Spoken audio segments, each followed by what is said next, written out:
Praise the Lord. കർത്താവായ യേശു ക്രിസ്തുവിൻ്റെ നാമത്തിൽ എല്ലാ പ്രിയപ്പെട്ടവർക്കും എൻ്റെ സ്നേഹവന്ദനങ്ങളെ അറിയിക്കുന്നു. ലൂക്കോസിൻ്റെ സുവിശേഷം 2-ാം അധ്യായം 40-ാം വാക്യം. പൈതൽ വളർന്നു, ജ്ഞാനം നിറഞ്ഞു, ആത്മാവിൽ ബലപ്പെട്ടു പോന്നു, ദൈവകൃപയും അവന്മേൽ ഉണ്ടായിരുന്നു. ഈ വചനങ്ങൾ യേശു കർത്താവിനെ കുറിച്ചാണ് ഇവിടെ പറഞ്ഞിരിക്കുന്നത്. പ്രിയപ്പെട്ട സഹോദരങ്ങളെ, മക്കൾ യഹോവ നൽകുന്ന അവകാശവും ഉദരഫലം ദൈവം തരുന്ന പ്രതിഫലവുമാകുന്നു. അതുകൊണ്ട് തന്നെ കർത്താവ് ആഗ്രഹിക്കുന്നു യേശു കർത്താവ് വളർന്ന പോലെ തന്നെ നമ്മുടെ തലമുറകളും വളരണമെന്നുള്ളത്.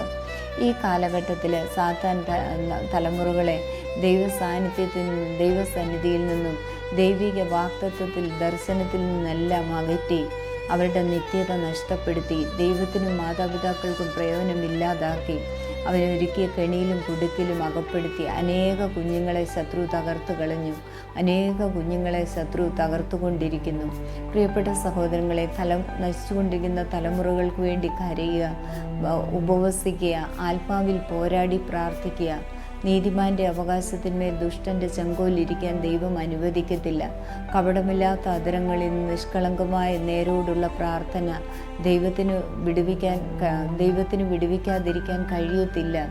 അതുകൊണ്ട് നാം കുഞ്ഞുങ്ങൾക്ക് വേണ്ടി ഇടിവിൽ നിൽക്കുക, കരയുക. ദൈവത്തിന് നാം അത്രമാത്രം വിലപ്പെട്ടവരാണ്. ഈ കാലഘട്ടത്തെക്കുറിച്ച് കർത്താവ് പറഞ്ഞിരിക്കുന്നത് നിങ്ങളെയും നിങ്ങളുടെ മക്കളെയും ചൊല്ലി കരവീനെന്ന്.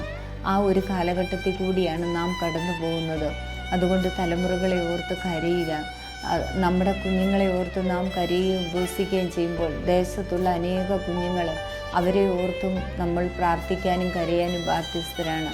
അതിനായിട്ട് നമ്മളെ എല്ലാം ദൈവം സഹായിക്കട്ടെ. ഈ ചെറിയ സന്ദേശം എൻ്റെ പ്രിയപ്പെട്ടവർക്കെല്ലാം അനുഗ്രഹമാകട്ടെ എന്ന് പ്രാർത്ഥിച്ചുകൊണ്ട് ഗോഡ് ബ്ലെസ് യു ഓൾ.